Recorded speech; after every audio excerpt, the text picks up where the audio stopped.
Latest खबरें पाने के लिए कल्याण टुडे चैनल को सब्सक्राइब करें और नोटिफिकेशन पाने के लिए बेल आइकॉन बजाएं। हम खुद बैठे हैं भाई, क्यों आप बात कर रहे हैं? वैसे साहब, बिहार का उदाहरण आपके सामने है। विपक्ष के चुनाव के चलते नीतीश की सरकार बनी। क्या लगता है उत्तर प्रदेश में जिस तरह से फिर से आप गलत सवाल कर रहे हैं। आप स्टडी करके देखिए, आप एक जिम्मेदार जर्नलिस्ट हैं। नहीं, आपको जिम्मेदार हैं आप बड़े पढ़े लिखे हैं, आपको थोड़ा रिसर्च करना चाहिए। कितने नहीं वो अच्छा अब ठीक है, चलिए अब आपसे ही बहस हो गया। अब बताइए कितने सीट एमआईएम लड़ी? बिहार में आप 5 सीटें से जीते। लड़े कितने? लड़ी आपने 60-70 सीटों पे। झूठ अब अपना मजाक मत बनाइए, ठीक है? मजाक मत बनाइए। आपकी झूठ साबित हो गई, आपकी झूठ साबित हो गई, आपकी झूठ साबित। छोड़ दे, ठहरिए। अब सुनिए, अब सुनिए। देखिए, आपके इग्नोरेंस को तो हम नहीं हटा सकते, पर आपको बता रहे हैं।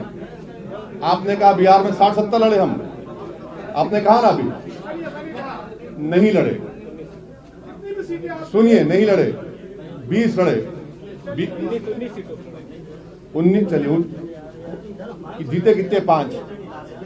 माँ बाकी 9 सीट पर गठबंधन जीत गया हमारे खिलाफ। 5 सीट, सुनिए 5 सीट पर एनडीए जीत गया, और 9 और 5 के अगर वोट्स मिला भी लेंगे आप, तब भी वो मेजॉरिटी के करीब नहीं है जो जीते वो लोग। मेरे भाई जरा रिसर्च कर लीजिए। हम थम्स अप नहीं है, वो थम्स अप लीडरों का जमाना जा चुका है। हाँ, आपका सवाल ये है, हम समझ चुके आपका सवाल ये क्या है, और हमारा जवाब ये है कि हम लड़ेंगे इलेक्शन। हम किसी के गुलाम नहीं है, जर खरीद गुलाम नहीं है कि उनको जिताएंगे। हम बहुत 60 साल से सबको जिता रहे, हम जीतेंगे इंशाअल्लाह। उत्तर प्रदेश का मुसलमान जीतेगा। कब तक हम इनको कंधों में बिठाकर, कभी अपना बेटा बनाकर, कभी अपना भैया बनाकर, कभी अपना नेता बनाकर, कब तक इन लोगों को जिताते रहेंगे? हम क्या कोई खैदी हैं? अब हम वोट डालेंगे, हम जीतेंगे। संविधान में इनको इजाजत है, और इसमें पेट में दर्द क्यों हो रहा है? वैसे साहब, कल मोहन भागवत साहब ने पुणे में एक बार फिर से ये कहा है कि हिंदू और मुसलमानों के पूर्वज एक थे। उन्होंने कहा कि हमारी एकता ही हमारा अतीत ही हमारी एकता का। मैं हाँ, रणवीर साहब बोलिए ना। रणवीर, आप कहाँ हैं? रणवीर भाई दिख गया, बोलिए। मैं वो जवाब दे चुका हूँ सर उस पर। बीएसपी को आप कह रहे हैं कि झोली भर के मुसलमानों ने वोट दिया। दोनों को पिछले 2019 के लोकसभा के चुनाव में सीएसडीएस का डेटा है 2019 का कि 70% मुस्लिम्स वोटेड फॉर, 70% मुसलमानों ने बीएसपी और सपा को वोट दिया, और 50% के ऊपर हमारे हिंदू भाइयों ने बीजेपी को वोट दिया। ये मैंने कहा है। यही कह रहा हूं कि अभी मायावती जी का कार्यक्रम चल रहा है और वहां शंख बज रहे हैं, वैदिक मंत्र पढ़े जा रहे हैं, तो मुसलमान आखिर क्यों आपको वोट करें? क्या सोच के वोट?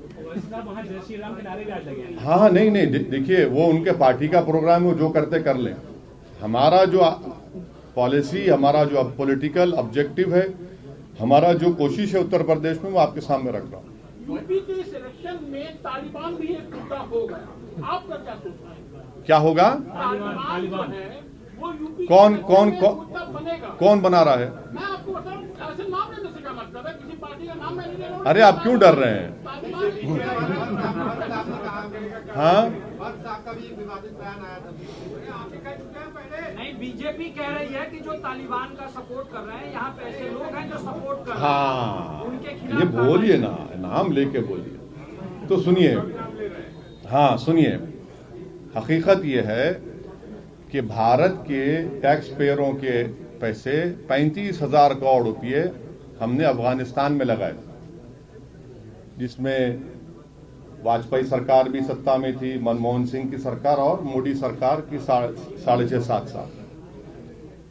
ये 35,000 करोड़ में हमने डैम बनाए, अफगानिस्तान में हमने उनकी पार्लियामेंट बनाई, ईरान से छबार पोर्ट हम बना रहे हैं ताकि वहां से ट्रेड हो सके अफगानिस्तान में। अब वहां पर तालिबान आ चुका है, और पिछले 20 साल में हर साल हमने करीब 800 से 900 अफगानियों को अफगानिस्तान से भारत लाकर उनको एजुकेशन करवाया, doctor, engineer, Indian military academy पढ़ाया, तो ऐसे 16,000 लोग हुए। हम ऑल पार्टी मीटिंग में गवर्नमेंट मोदी सरकार से सवालात किए, जो मैं दोहरा देता हूं, आपकी आसानी हो जाएगी समझने के लिए।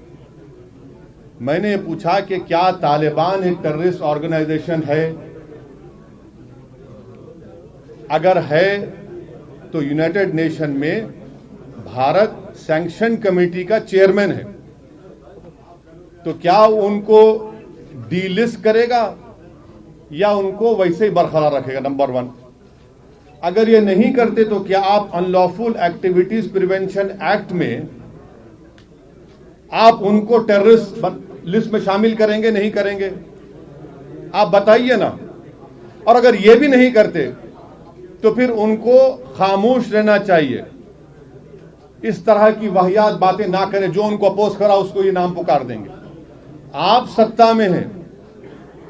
ये सवालात मैंने ऑल पार्टी मीटिंग में भी किए, पब्लिकली भी किया हूं और आज आपके सामने कर रहा हूं। और मेरा मानना यह है कि अफगानिस्तान में जो तब्दीली आई है वो भारत के लिए ठीक नहीं है। 5वीं बात सुन लीजिए, कल का हिंदुस्तान टाइम्स अखबार, उन्होंने एक CIA के ऑपरेटिव चीफ जो अफगानिस्तान में अमेरिका की सीक्रेट एजेंसी, गुप्त एजेंसी के वहां पर जिम्मेदार थे, उन्होंने अपने इंटरव्यू में हिंदुस्तान टाइम्स को कहा कि भारत ने भारत के मुसलमानों को दूर करके, उनको एलिनेट करके बहुत बड़ी गलती की है। ये अफगानिस्तान के पस मंजर उन्होंने कहा, मैंने नहीं कहा। ये उन्होंने अपने इंटरव्यू में यह भी कहा कि भारत में ये रिलीजियस और नेशनलिज्म के नाम पर जो कुछ हो रहा है ठीक नहीं है। उनके अल्फाज हैं।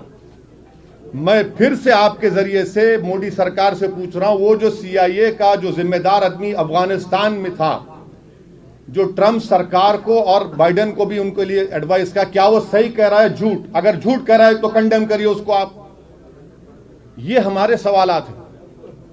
और जो कुछ अफगानिस्तान में हुआ है और होने जा रहा है, उससे पाकिस्तान को फायदा हो रहा है। बहैसियत एक इंडियन के,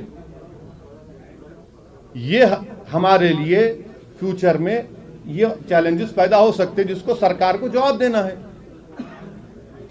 वैसे साहब आसान सवाल पूछ लेता हूं, सपा और नहीं, आप मुश्किल पूछिए ना।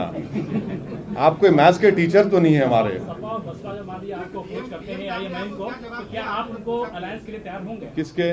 सपा और बसपा अगर आपको अप्रोच करते हैं कि अलायंस कर लेते हैं साथ में? सर पहले उनको अप्रोच तो करने दीजिए, हम तो बात करेंगे। हम तो बोल रहे हैं हम बात करने तैयार हैं, वो बात तो करें ना सर। वैसे साहब एक सवाल मेरा है कि जितनी भी विपक्षी पार्टियां हैं, हाँ? उत्तर प्रदेश में जितनी भी विपक्षी पार्टियां हैं, उनके पास संगठन है, समाजवादी पार्टी, बसपा पार्टी, कांग्रेस, जो भी है। आपको लगता है हमारे पास नहीं है?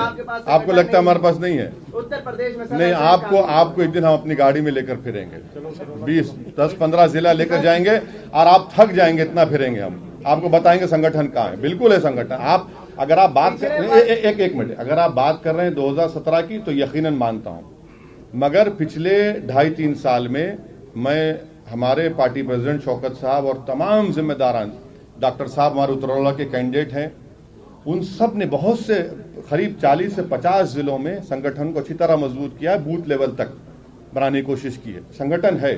5 साल पहले नहीं था, मैं मानता हूं उस बात को, मगर अब है। लेकिन पिछड़ा वर्ग जो है, OBC है और अल्पसंख्यक जो है, वो रोडों पे दिखे, लेकिन आपकी पार्टी उनको समर्थन करती नजर नहीं आई। रोडों पे दिखे?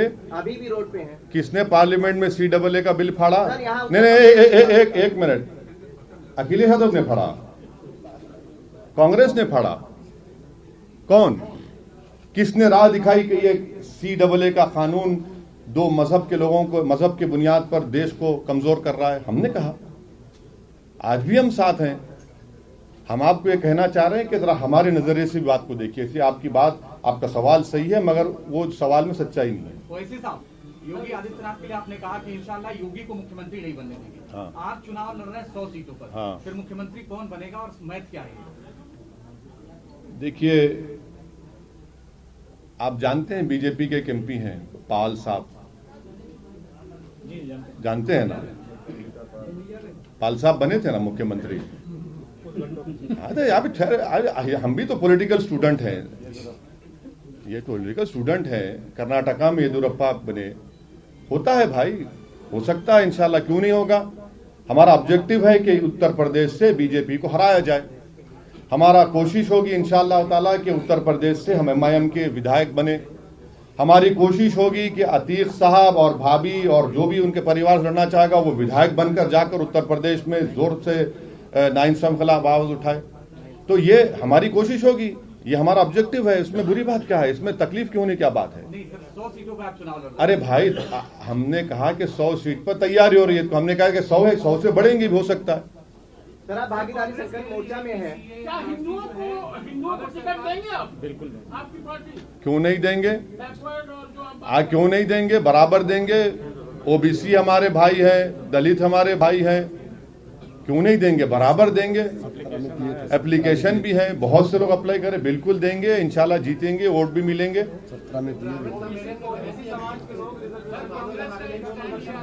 ओबीसी समाज के लोग रिजर्वेशन को लेकर प्रदर्शन कर रहे हैं। नहीं, वो ये कह रहे हैं, हमने पार्लियामेंट में कहा कि ओबीसी समाज का सेंसस होना चाहिए, बराबर होना चाहिए।